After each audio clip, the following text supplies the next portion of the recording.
তুমি কোথায় গিয়েছিলে? আগামীকাল থেকে রমজান মাস শুরু। বাসায় অনেক কাজ। চলো দুজনে মিলে তাড়াতাড়ি কাজগুলো সেরে ফেলি।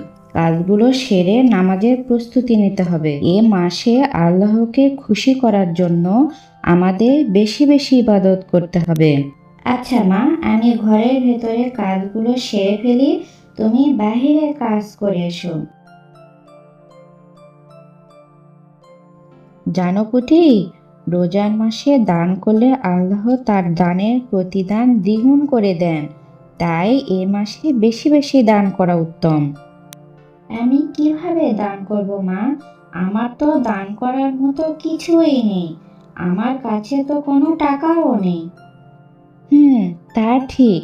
তবে শুধু টাকা দিয়েই যে দান করতে হবে এমনটা না। আমরা প্রতিদিন বিভিন্ন কিছু দিয়েই দান করতে পারি। এই যেমন ধরো, আমাদের বাসায় একটি ছাগল আছে। এই ছাগলের দুধ দিয়েও আমরা দান করতে পারি। তাহলে কি আমি দুধ দিয়েই দান করব? আচ্ছা, তাহলে আমি কাউকে দুধ দিয়ে কিভাবে সাহায্য করব? তুমি আমাকে একটু বলে দাও। আচ্ছা, ঠিক আছে।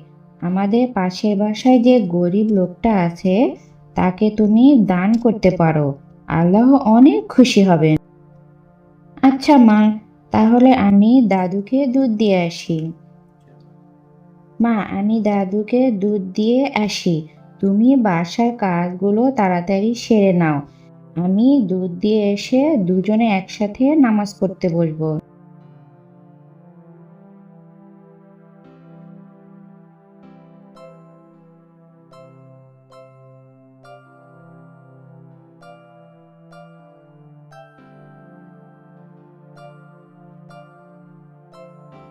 মা, আমি দাদুকে দুধ দিয়ে আসি। তুমি বাসার কাজগুলো তাড়াতাড়ি সেরে নাও। আমি দুধ দিয়ে এসে দুজনে একসাথে নামাজ পড়তে বসবো।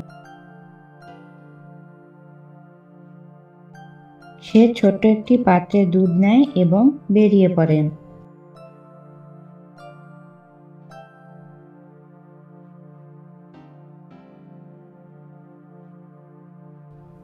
দাদু, তুমি কেমন আছো? এই দুধটা আপনার জন্য এনেছি। মা আপনার জন্য দুধ পাঠিয়েছেন। তোমার শরীরের অবস্থা এখন কেমন? তোমাকে দেখতে আসলাম। হ্যাঁ রে, ভালো আছি। এই অসুস্থ শরীর কোনোভাবে আমার দিনকাল কাটছে। তা তুই কেমন আছিস? তুই আমার জন্য দুধ এনেছিস? আল্লাহ তোর মঙ্গল করুক। তুই অনেক ভালো মেয়ে। তোর জন্য আমি অনেক দোয়া করি। তুই ভালো থাকিস। তোর মাও অনেক ভালো। তোরা আমার অনেক খোঁজ খবর রাখিস।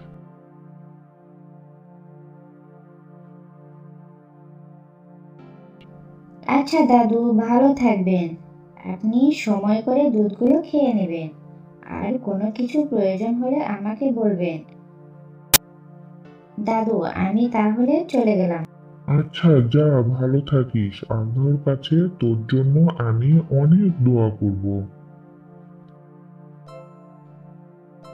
পুটি দুধ দিয়ে বাড়ির দিকে রওনা হলো।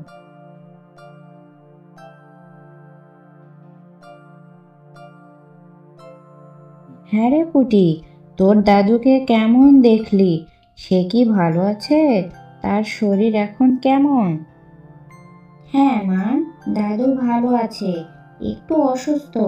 আমি তাকে দুধ দিয়ে আসলাম। সে কি খুশি হয়েছে? হ্যাঁ মা, সে অনেক খুশি হয়েছে। সে আমার জন্য এবং তোমার জন্য দোয়া করেছে। আচ্ছা, ঘরে গিয়ে ঘরের কাজগুলো সেরে নে।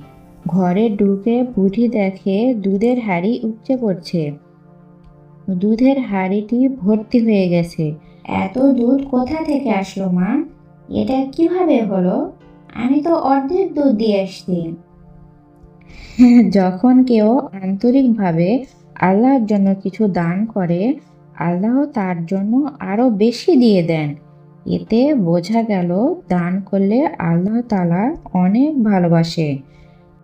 বন্ধুরা, তোমরা বেশি বেশি দান করবে। এতে আল্লাহ তোমাদেরকে অনেক ভালোবাসবেন। যারা আল্লাহর রাস্তায় দান করে তাদের দান আল্লাহ বহু গুণে বাড়িয়ে দেন। সূরা আল বাকারা 261 নং আয়াত। বন্ধুরা, আমরা যদি ছোট কিছু দিয়েও আল্লাহর জন্য দান করি, আল্লাহ আমাদের তার চেয়ে অনেক বেশি পুরস্কার দেন। তাই আসুন আমরা সবাই দান করার অভ্যাস গড়ে তুলি।